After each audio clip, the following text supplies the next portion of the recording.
Voici la correction de l'évaluation finale numéro 3 sur les statistiques à deux variables et sur le second degré.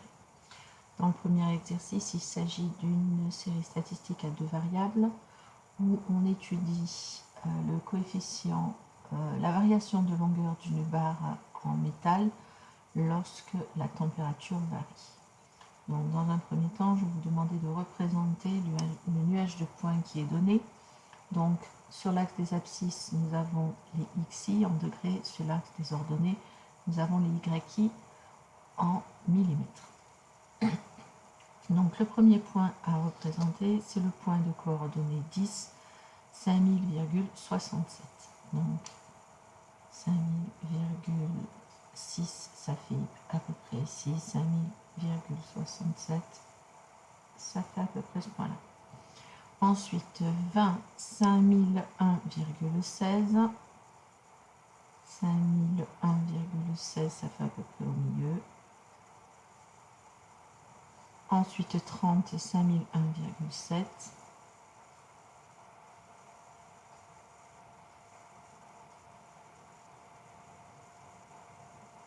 Ici. 40, 5002,32. 2,32 à peu près ici. 50, 5003,02. Donc 5003, c'est ici. Et le dernier, 60, 5003,55. Ce qui fait à peu près ici. Donc on constate que les points sont quasiment alignés et donc nous allons pouvoir faire un ajustement affin sans trop de difficultés et sans trop d'écart. Question 2, je vais vous demander de calculer les coordonnées du point moyen de ce nuage et de placer le point sur le graphique. Donc, pour calculer le point moyen, il faut utiliser la calculatrice. Nous allons donc chercher les coordonnées du point moyen à l'aide de la calculatrice d'abord Numworks. Donc pour cela, je vais dans les statistiques à deux variables qui correspondent à régression avec la Numworks. Je rentre les valeurs 10, 20, 30, 40, 50, 60 pour les valeurs de x et je rentre les valeurs de y qui leur correspondent, 5000,67, 5001,16, 5001,7, 5002,32, 5003,02 et 5003,55. Ensuite, je dois aller dans statistiques et relever les valeurs. La valeur moyenne pour x, c'est 35. La valeur moyenne pour y, c'est 5002,07 à peu près. On continue avec la calculatrice Casio. Pour cela, comme pour la Numworks, il faut rentrer les valeurs donc dans statistiques 10, 20, 30, 40, 50 et 60. Les valeurs de y qui correspondent 5000,67, 5001,16, 5001,7, 5002,32, 5003,02 et 5003,55. Ensuite, je vais dans calculer. Et donc, statistique réglée d'abord. Statistique à deux variables, elle est bien réglée. Statistique à deux variables qui nous donne la même moyenne et la même valeur pour x bar et y bar. Dernière calculatrice, donc la calculatrice CTI. La même chose, il faut rentrer les valeurs. Donc, 10, 20, 30, 40, 50, 60 et en Y 5000,67, 5001,16, 5001,7, 5002,32, 5003,02 et 5003,55. Voilà, donc elle m'a arrondi les valeurs, c'est pas un problème. Je pense que si on retourne dessus, on a bien la bonne valeur. Et donc maintenant je dois faire calculer, donc calcul, statistique à 2 variables, liste 1, liste 2, et donc je fais calculer, la moyenne est quasiment la même, et la pour x bar et y bar. Donc on se retrouve avec un point moyen x bar qui vaut à peu près 35 et un y bar qui vaut à peu près 5002,07. Je vais placer ce point du coup sur mon graphique, donc c'est le point de coordonnées 35 et 5002,07, donc 35 c'est à peu près là, 5002 il est ici, 0,07 ça fait à peu près ici pour le point moyen. La question d'après concerne la droite de régression y égale ax plus b que l'on obtient par la méthode des moins de carré. Pour cela, il faut donc, à l'aide de la calculatrice, trouver le coefficient de corrélation qui correspond à la lettre R sur la calculatrice, la valeur de A que l'on arrondira à 10-3 près, et la valeur de B qui sera, elle, à l'unité près. Donc pour cela, on va retourner voir chacune des calculatrices. Pour ce qui est de la calculatrice Numworks, donc je suis restée toujours à la même page, il me reste juste à aller voir les valeurs. Donc ici dans régression, la valeur de A, donc il nous la faut à 10-3 près, donc A vaut 0,05885, donc ça fait à peu près 0,059. La valeur de B à l'unité vaut à peu près 5000. Et le coefficient de corrélation à 10-3 près vaut 0,999, puisque c'est en fait 0,9985. Donc on arrondit au supérieur. La Casio maintenant, donc pour cela il faut sortir, retourner dans régression, règle, donc avec F3, ces coefficients de corrélation, c'est une droite, un ajustement affine qu'il nous faut, donc AX plus B, et on obtient comme valeur pour A à peu près 0,059, pour B à peu près 5000 et pour R à peu près 0,999. Je termine avec l'ATI. Donc l'ATI, il faut aller même chose, faire un nouveau calcul. C'est la droite de régression linéaire qu'il nous faut. La valeur de L1 et L2 sont mixtes, c'est correct. Et je fais calculer, donc la valeur de A c'est bon, la valeur de B c'est bon, la valeur de R c'est bon aussi. Donc on reprend les valeurs. Donc la valeur de R,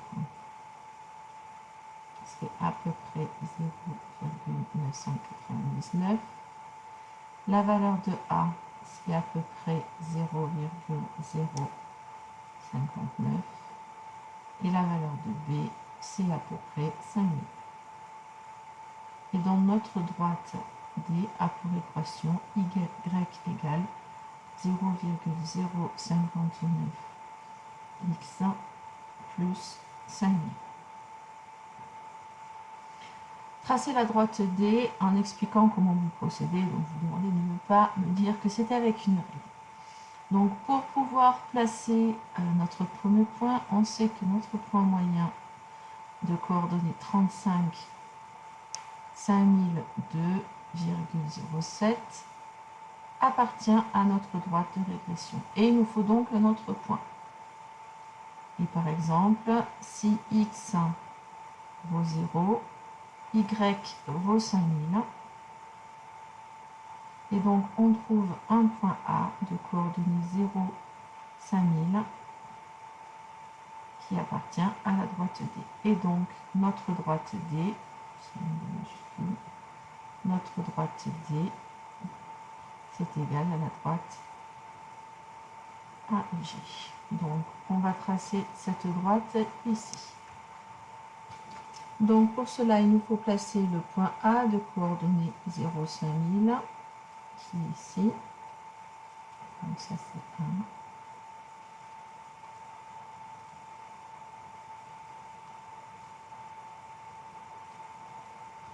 Le point moyen, on avait oublié d'écrire son nom, il est ici. Et donc notre droite ED,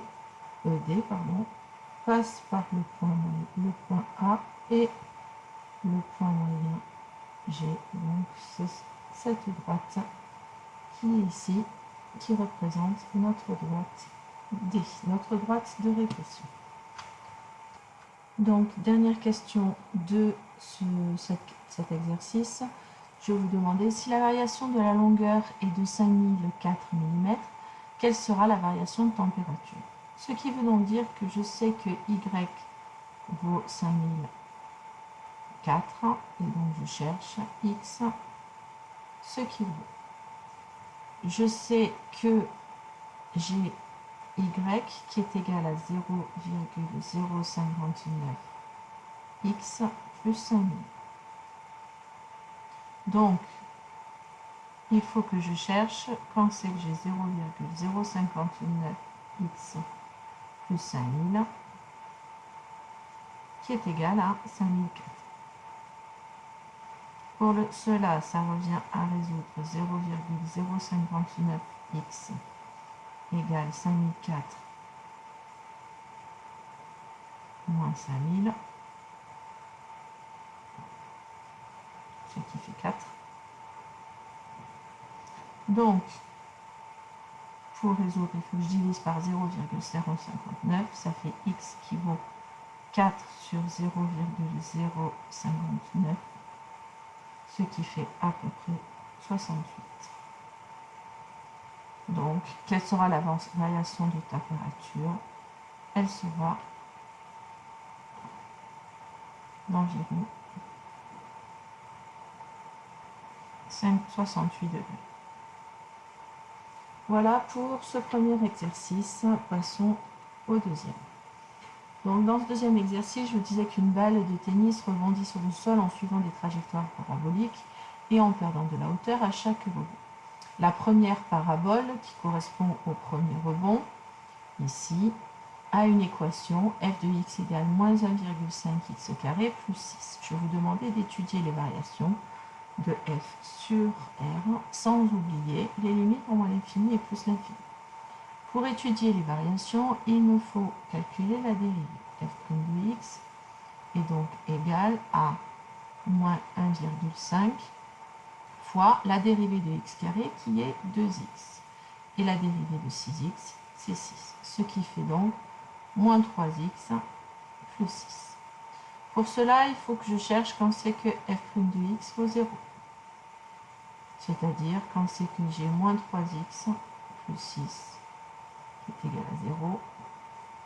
Donc quand moins 3x est égal à moins 6, ce qui veut dire quand x est égal à moins 6 divisé par moins 3, ce qui fait 2. Donc, je connais la valeur du sommet pour ma parabole. Donc, je suis entre moins l'infini et plus l'infini. Et mon sommet sera pour 2. Et donc là, ici, ce qui m'intéresse, c'est le signe de ma dérivée. C'est une fonction qui s'annule donc en 2. C'est une fonction affine, moins 3x plus 6, qui est décroissante. Donc elle est d'abord plus, puis moins, ce qui veut donc dire que notre fonction f, elle est croissante, puis décroissante. Donc maintenant calculer f de 2. Donc f de 2 c'est moins 1,5 fois 2 au carré plus 6 fois 2, ce qui fait moins 1,5 fois 4 plus 12, ce qui fait 6. Donc la valeur ici est égale à 6. Il nous faut maintenant les limites quand x tend vers moins l'infini de f de x. C'est une fonction du second degré, donc aussi bien pour la limite en moins l'infini qu'en plus l'infini, c'est comme si j'étudiais juste les termes de plus haut degré. La valeur de a étant négative, en moins l'infini, x au carré va donner plus l'infini, fois moins 1,5, ça nous donne du moins l'infini. Et même chose en plus l'infini de f de x, c'est la limite. Quand x tend vers plus l'infini de moins 1,5 x au carré, qui vaut aussi moins l'infini. Quelle est la hauteur maximale atteinte par la balle de tennis lors de son premier rebond? La hauteur maximale, c'est f de 2, qui est égal à 6, donc elle atteint 6 mètres.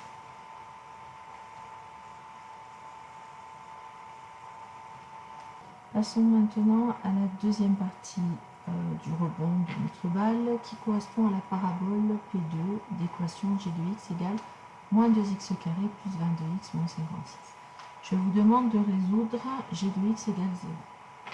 Pour résoudre g de x égale à 0, il faut donc calculer le discriminant. Donc, pour avoir le discriminant, il nous faut la valeur de a qui vaut moins 2, la valeur de b qui vaut 22, et la valeur de c qui vaut moins 56. Donc le discriminant c'est b carré moins 4ac, ce qui nous donne 22 au carré, moins 4 fois moins 2 fois moins 56, ce qui nous fait 484 moins 448, ce qui donne 36. C'est positif, donc on a deux solutions. La première, x1 qui vaut moins b moins racine carrée de delta sur 2a, c'est-à-dire ici moins 22 moins racine carrée de 36 sur 2 fois moins 2, ce qui fait moins 22 moins 6 sur moins 4, ce qui fait moins 28 sur moins 4, c'est-à-dire 7. Et la deuxième, x2, qui vaut moins b plus racine carrée de delta sur 2a, ce qui fait moins 22 plus racine carrée de 36 sur 2 fois moins 2, c'est-à-dire moins 22 plus 6 sur moins 4, ce qui fait moins 26 sur moins 16 sur moins 4, ce qui fait 4. Donc les deux solutions sont S égale 4 et S égale x égale 7. À quelle distance en mètres la balle de tennis se trouvera-t-elle après son deuxième rebond? Parce que lorsqu'elle touche le sol pour la deuxième fois sur notre parabole P2, c'est-à-dire la valeur la plus grande de notre racine, donc x égale 7 mètres, la balle se trouvera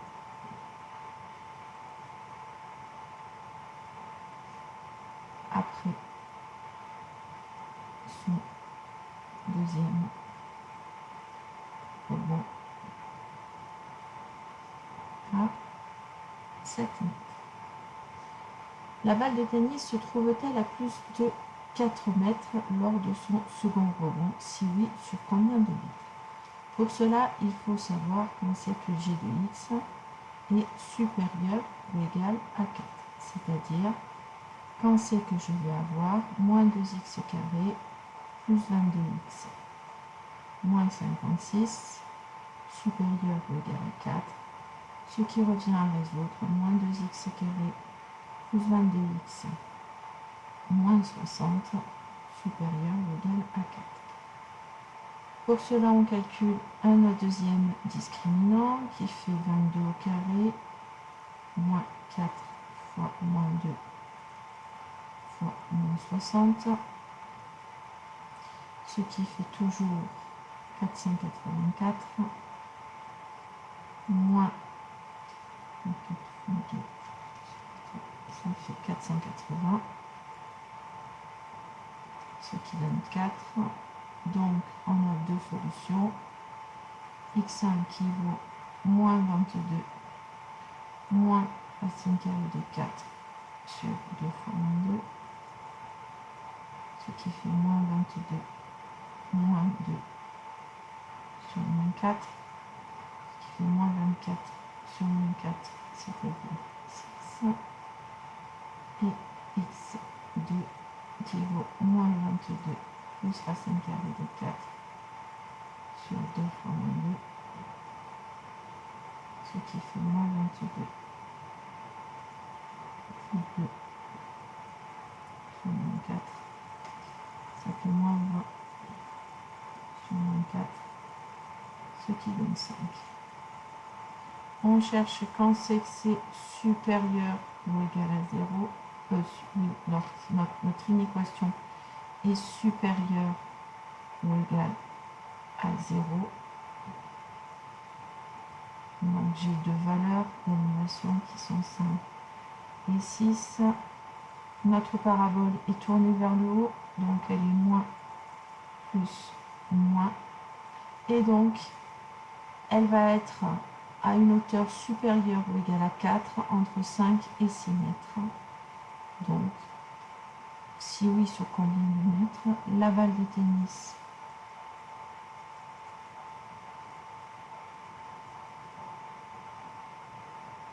se trouve plus de 4 mètres entre 5 mètres et 6 mètres du départ, soit durant 1 mètre, puisque notre solution ici c'est sur l'intervalle 5 et 6. Voilà pour la correction de cet exercice. N'hésitez pas à me poser des questions en classe si vous avez des difficultés, des choses que vous avez mal comprises.